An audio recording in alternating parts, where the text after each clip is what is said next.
फिल्मी दुनिया का विलन बना रियल लाइफ का हीरो, मजदूरों के मसीहा बने सोनू सूद बोले, जिन लोगों को घर भेजा नम थी उनकी आंखें। सोनू सूद ने एनडीटीवी को दिए इंटरव्यू में कहा, जिन मजदूरों को हमने सड़कों पे छोड़ दिया वो वे लोग हैं जिन्होंने हमारे लिए घर बनाए, जिन्होंने हमारे लिए सड़कों का निर्माण किया। परिवार से मिली मदद की सीख सोनू सूद, मुझे लगा कि इन्हें ऐसे नहीं छोड़ सकते, हमें इनके लिए कुछ करना चाहिए। महाराष्ट्र समेत कई सरकारों से ली मंजूरी सूद।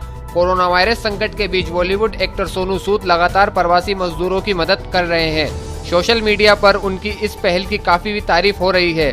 लॉकडाउन के बीच प्रवासी मजदूर काफी परेशानी का सामना कर रहे हैं। इन परेशानियों के बीच कई लोग उनकी मदद को आगे आए हैं। इन लोगों में एक बड़ा नाम है बॉलीवुड अभिनेता सोनू सूद। सोनू सूद को फिल्म किरदार में अब तक विलेन के रूप में देखते रहे हैं, लेकिन समाज में वो हीरो के तौर पर निकल कर आए हैं। उन्होंने इस संकट की घड़ी में हजारों मजदूरों की मदद की है।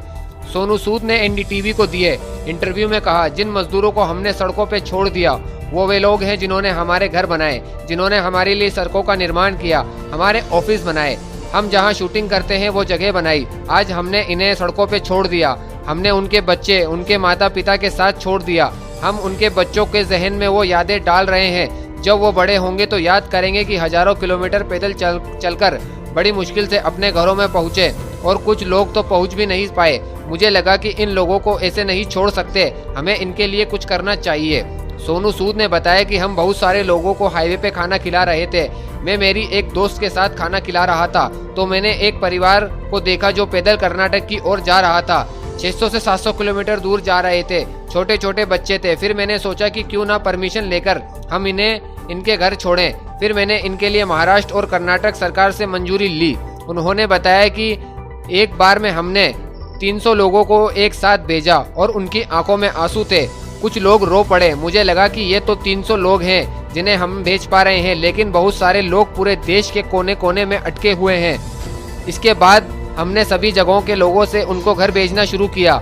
मैंने यूपी सरकार से बात की, बिहार में बात की, हर राज्य की सरकारों से बात करके हमने उन्हें उनके घर भिजवाया। बॉलीवुड एक्टर ने बताया कि बहुत मुश्किल आई, मेरे माता पिता ने बहुत जोश दिया, हमेशा कहा कि आप तभी सफल हो जब आप किसी का हाथ थामकर उसी मंजिल तक पहुंचा सके। मेरा परिवार मेरे साथ दिन रात लगा रहता है। हमारी पूरी टीम दिन रात जागकर काम कर रही है, लिस्ट बनाई जा रही है। अकेले संभव नहीं था, लेकिन जैसे जैसे आगे बढ़ते गए लोग जुड़ते गए, मेरा कारवा बनता गया। लेकिन लिस्ट अभी भी लंबी है। हमने हेल्पलाइन नंबर शुरू किया। हमारे पास ईमेल, फोन कॉल और मैसेज बहुत आ रहे हैं, इसलिए हमने हेल्पलाइन नंबर जारी किए। उन्हें जारी करने के कुछ ही घंटे 60 से 70 हजार कॉल हमारे पास आ गए। हमने पूरा सिस्टम बनाया है। हमारे लिए 24 घंटे भी लोगों की मदद के लिए कम पड़ रहे हैं। शायद 30 से 32 घंटे होते तो ज्यादा लोगों की मदद कर सकते। उन्होंने कहा कि मुझे लगता है कि हम प्रवासी मजदूरों को भूल गए हैं। 20 प्रवासी मजदूरों की मौत के बारे में सुनकर बहुत दुख हुआ था। कोई किसी का भाई था तो कोई किसी का बेटा था। हमने उन्हें सिर्फ एक चीज बना दिया है जिसमें जान ही ना हो, हम जिसे दिल की धड़कन कहते हैं। अगर हम उन्हें छोड़ देंगे, भूल जाएंगे और सिर्फ एक प्रवासी का नाम देते हैं तो मुझे लगता है कि फेल हो जाएंगे। मुझे लगता है कि अगर सरकार इनके जाने के लिए सिस्टम थोड़ा आसान कर देती तो ये आसानी से चले जाते। इन प्रवासी मजदूरों को तो घर जाना ही है, ये फॉर्म नहीं भर सकते। इनके लिए फॉर्म भराने से ज्यादा आसान हजारों किलोमीटर चलना है।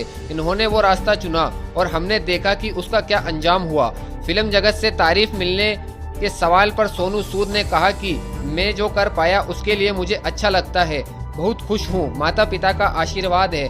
जैसा कि आपने बोला कि संजय गुप्ता जो मेरे दोस्त हैं, उन्होंने मुझे मैसेज किया कि मुझे तेरे राइट्स चाहिए और मैंने सुना कि अक्षय तेरे को प्ले करेगा, तो मैंने बोला कि ऐसा बिल्कुल भी नहीं होगा। अगर कभी ऐसा होगा तो मैं खुद प्ले करूंगा। आप ऐसे ही मजाक कर रहे हैं, लेकिन एक अनुभव है, रोज नई चीज सीखने को मिल रही है।